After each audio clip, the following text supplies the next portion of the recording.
Bagaimana jika populasi penduduk dunia semakin membengkak sehingga bumi tak mampu lagi menyokong kehidupan manusia?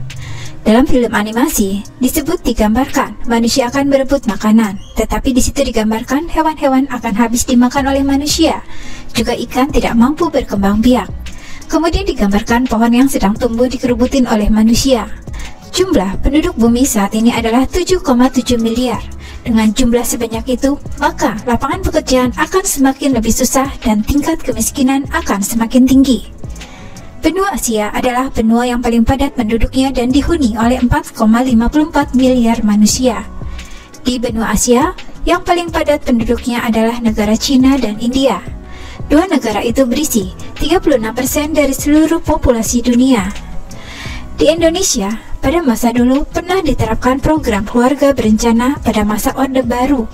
Tujuannya adalah mengurangi jumlah pertambahan penduduk. Diharapkan dapat memberikan kesejahteraan yang lebih dan juga lapangan pekerjaan bagi penduduk Indonesia. Hal tersebut juga diupayakan Cina hanya dengan program satu anak dalam satu keluarga. Mereka berharap di masa yang akan datang jumlah penduduknya dapat ditekan. Kebijakan pemerintah Cina untuk satu anak itu didukung oleh 76% penduduknya sendiri.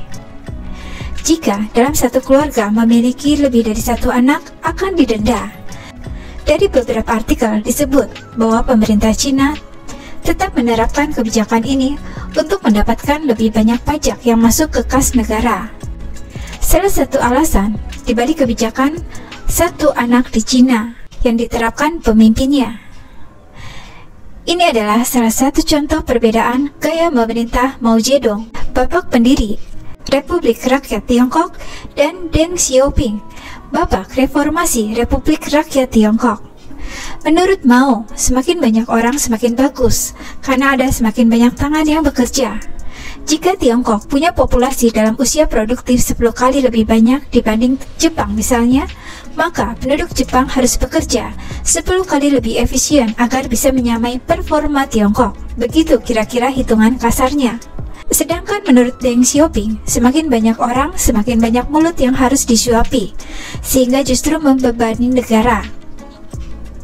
Walaupun Tiongkok punya GDP yang sangat tinggi, tetapi jika dibagi dengan jumlah populasi yang lebih dari 1 miliar, maka peningkatan standar kehidupan masyarakat menjadi sangat berat.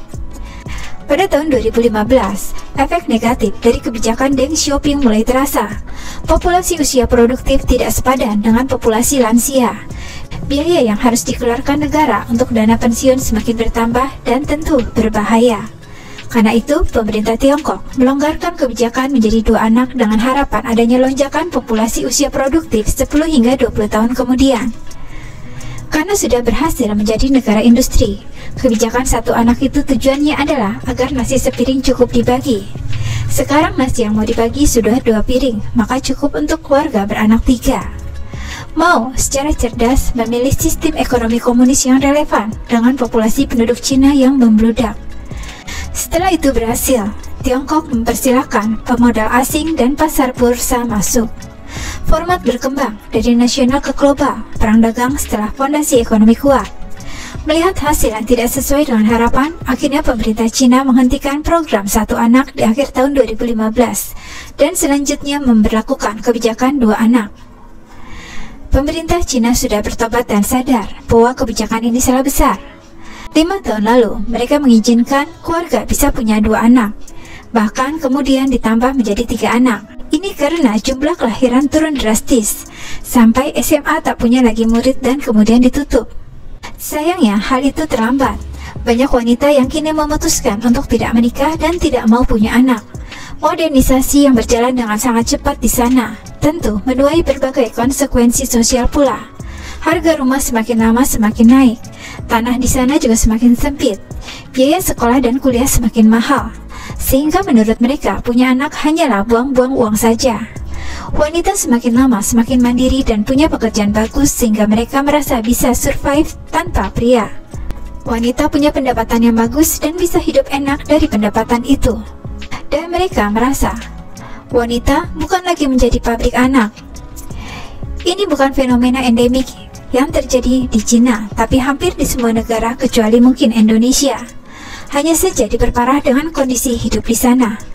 Makanya, pemerintah sekarang menggalakkan kampanye 3 anak. Tetapi pemerintah belum bisa memberi solusi kegelisahan para wanita terhadap biaya berumah tangga.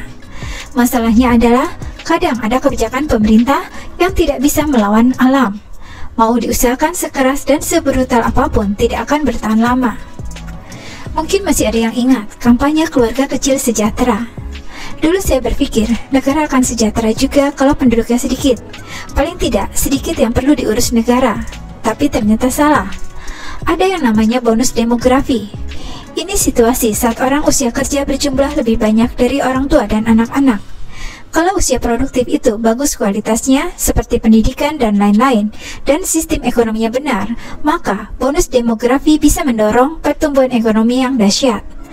Jepang sudah mengalami pada tahun 1950 hingga 1990.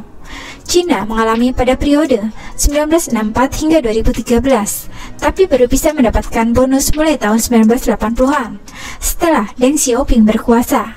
Sebelumnya, saat masih menerapkan ekonomi komunis, ia bisa dibilang tak mendapat keuntungan apa-apa dari jumlah penduduk. Biasanya, garis pertumbuhan penduduk begini.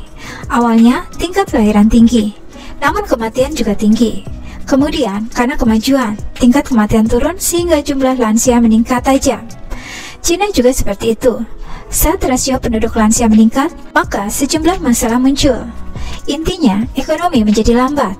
Tabungan diambil dari bank dan bank tak lagi mengucurkan pinjaman infrastruktur misalnya, dan pabrik kesulitan cari pekerja sehingga gaji bakal naik dan tidak kompetitif. Dan usia kerja terbebani oleh lansia yang jumlahnya jauh lebih banyak.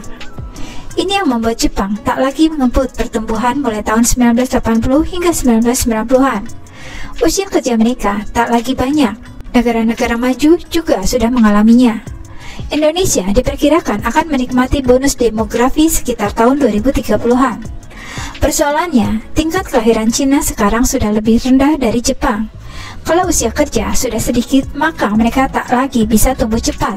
Kalau Jepang dan negara maju lain mengalami lonjakan rasio lansia saat mereka sudah kaya, kalau Cina mereka belum kaya, masih 11-12 dengan Malaysia.